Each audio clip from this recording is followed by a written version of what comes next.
안녕하십니까. 오직 눈성형 하나만 20년 이상 연구하고 시술하는 이희문 성형외과 원장 이희문입니다.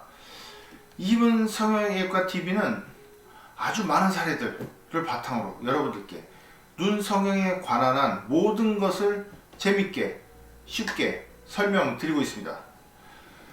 며칠 전에 상담하신 분이 있는데 쌍꺼풀 재수술을 상담하러 왔습니다. 왜 오셨냐고 물어봤더니 그 상담자께서 저는 눈이 쌍꺼풀 수술하고 눈이 마음에 안 들어요. 도대체 왜 안 드는지 모르겠습니다. 그렇게 말씀하시는 분이 있습니다.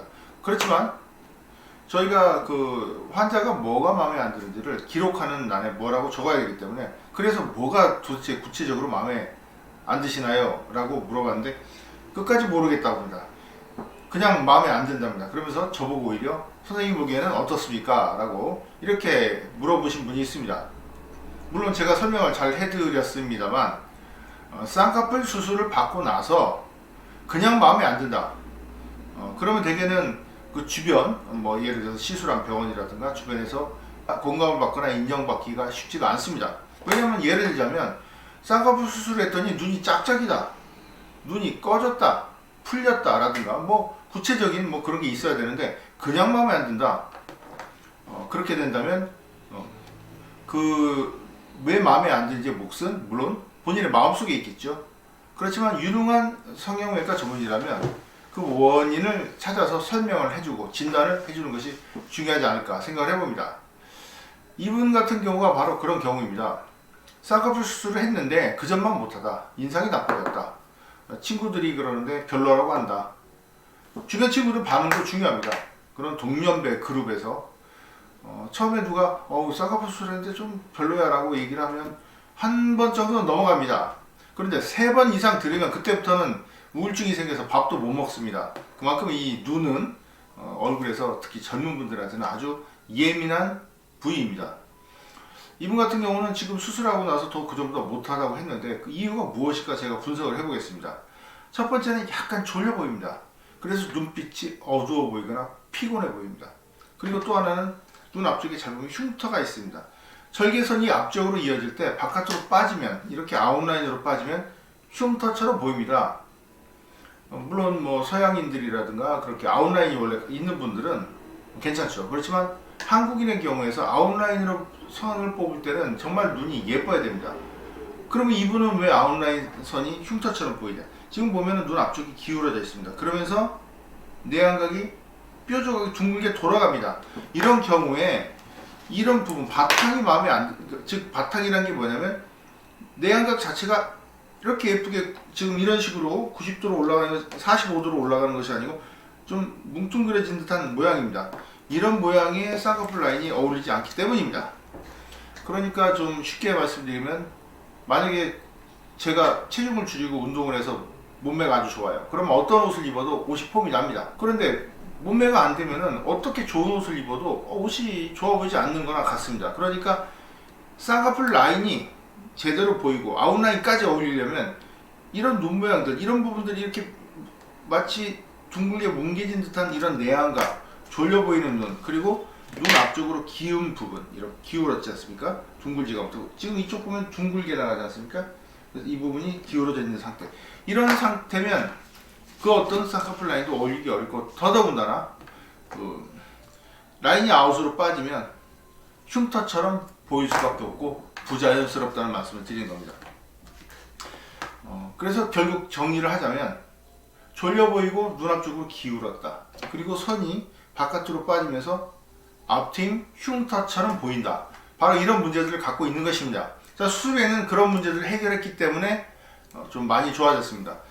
비록 실을 뽑은 7일째 사진이지만 보시면 전체적으로 붓기가 있어서 그렇지 둥근 눈으로 교정한 걸 보실 수가 있습니다. 저를 찾아오시는 많은 분들이 저를 믿고 쌍꺼풀 재수술을 상담받으러 오시는데, 좀 저희 병원에서 좀 특화돼서 할 수 있는 부분 중에 하나가 바로 눈 앞쪽으로 기운 경우입니다. 눈 앞쪽으로 기우면 인상이 나빠지고 눈이 답답해 보입니다. 그런데 정작 본인은 원인을 모릅니다. 도대체 왜 내 눈이 좀 마음에 안 들게 됐지? 이것까지 파악하기 쉽지 않고 또 실질적으로 이걸 지적하고 고치는 병원이 없기 때문입니다. 저희 병원은 이제 그런 부분들을 고쳐서 둥근 눈, 쌍꺼풀 수술한 다음에 눈이 기울어서 망가지는 경우가 많습니다. 눈을 쌍꺼풀을 만들지만 눈은 둥근형을 유지하거나 더 둥글지 않으면 둥글게 만들어줘야 되거든요. 그런데 이런 기운 상태로 수술을 마치게 되면 마음에 안 들 수밖에 없는 상황이 되는 것입니다. 그래서 결국 핵심은 기울어진 눈을 둥근 것 또렷하게 고쳤다. 특히 앞쪽 부분이 중요합니다. 자, 두 번째 케이스, 더 심한 경우를 보여드릴까 합니다.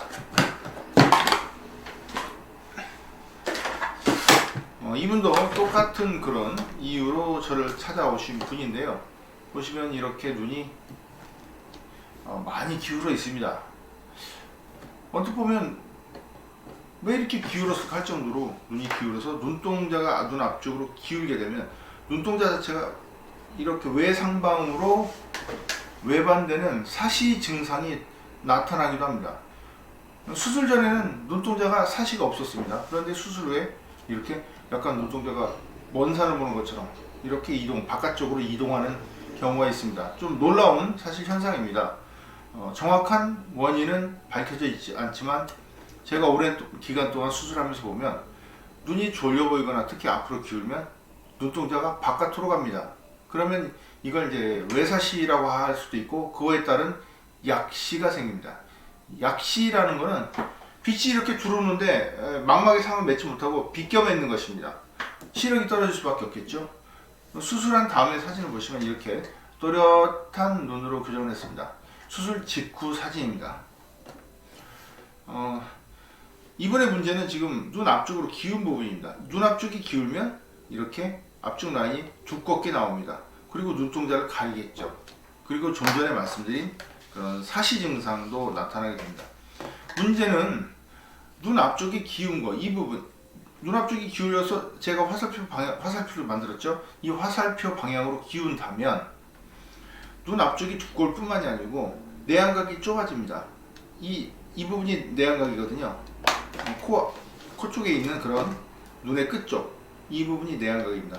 기울어서 눈이 부자연스럽습니다. 수술한 다음에 보면 비록 부었지만 이렇게 정상적인 둥근 눈으로 교정하고 또 눈동자도 또렷해진 것을 보실 수가 있습니다. 쌍꺼풀 수술한 다음에 눈 앞쪽 부분, 이 부분은요, 눈 앞쪽 이 부분은 쉽게 손상을 받습니다.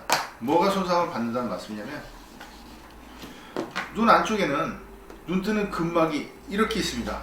이 부분이 다 눈 뜨는 근막, 눈을 뜨는 그런 근육이 있습니다. 그 근육의 근막, 그러니까 이 부분이 오르락 내리락 하면서 눈을 떴다 감았다 하는데요. 문제는 눈 앞쪽 부분, 코 있는 쪽 부분, 이 부분은 눈 뜨는 근막이 쉽게 손상을 받습니다. 이 부분은 지방층하고 섞여 있습니다. 눈 뜨는 근막이 지방층을 뚫고 지나갑니다.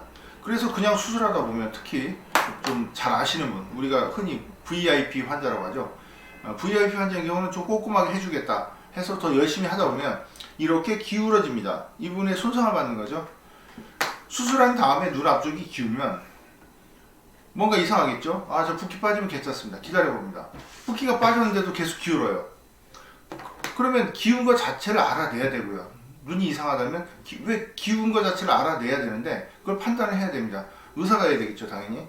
그게 쉽지가 않습니다. 그리고 기운 것을 안다 하더라도 고칠 방법이 없습니다.